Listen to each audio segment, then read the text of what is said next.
ইব্রাহিমকে আপনি বেজ্জতি করিয়েন না, আমার ভয় লাগে। ইব্রাহিমের মতো নবী এই দোয়া করছে কোরআনের আয়াতে। হাদিসের মধ্যে আছে মুসা নবীর মতো নবী আল্লাহর কাছে হাসরের ময়দানের ব্যাপারে বলছে, আল্লাহ হাসরের মাঠে লা আসআলুকা লিয়াউমা উম্মি ওয়ালা উখতি, আমি আমার মাকে চাই না, আমি আমার বোনকে চাই না, বাল আসআলুকা লিয়াউমা নাফসি, আমি মুসা কেবল আমাকে বাঁচাইতে চাই, আমাকে বাঁচাইতে চাই। আল্লাহ আমাকে বাঁচান, হাসরের মাঠ আমার বড় ভয় হয়, হাসরের মাঠ আমার বড় ভয়।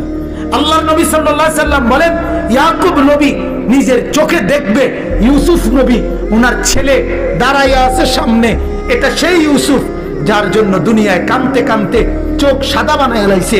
সেদিন হাসরের ময়দানে নবী বলেন, একবারের জন্য ইয়াকুব নবী বলবে না যে আল্লাহ আমার ছেলেটার কি হবে, ইয়াকুব নবী বলবে ইয়া রাব্বি নাফসি নাফসি, আল্লাহ আমাকে বাঁচান, আমাকে বাঁচান।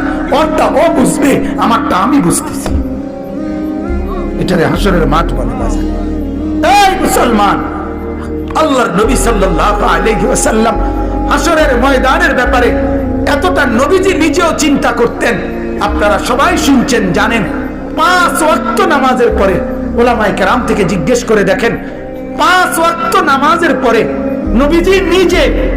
নবীজি নিজে যার হাসরের আখিরাতের মর্যাদার কোনো সীমা পরিসীমা নাই, সেই নবী 5 ওয়াক্ত নামাজের পরে যে কতগুলো দোয়া করতেন, এর মধ্যে একটা দোয়া, নবীজির একটা দোয়া ছিল এটা, আল্লাহুম্মা হাসিবনি হিসাবান ইয়াসীরা, আল্লাহ এই বন্ধু আমি আপনার, আমারও বড় ভয় লাগে, আমার হিসাবটা সহজ করে দিন। নবীজি বলছেন এই কথা। অথচ নবীকে আল্লাহ বলছে ওয়ালাল আখিরাতু খায়রুল লাকা মিনাল উলা, বন্ধু দুনিয়াতে আপনাকে যা দিলাম, আখিরাতে যা দেব, এই দুনিয়ার গুলোর চাইতে ওইগুলো অনেক বেশি উত্তম, অনেক বেশি দামি। এরপরও নবী বলে, আল্লাহ আমার ভয় হয়, আমার হিসাব যেন সহজ হয়। অথচ আখিরাতে ওনার মর্যাদার কোনো সীমা পরিসীমা নাই।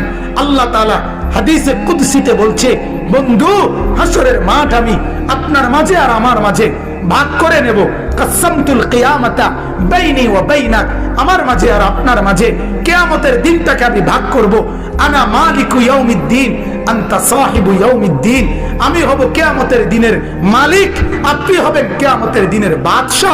আপনি বলবেন আমি শুনবো, আপনি সুপারিশ করবেন আমি গ্রহণ করব, আপনি চাইবেন আমি দিতে থাকব। আপনার হাতে আমার ইজ্জতের পতাকা দেব, আপনার জন্য আমার আরশের নিচে মাকামে মাহমুদের আলাদা জায়গা দেব, আপনার জন্য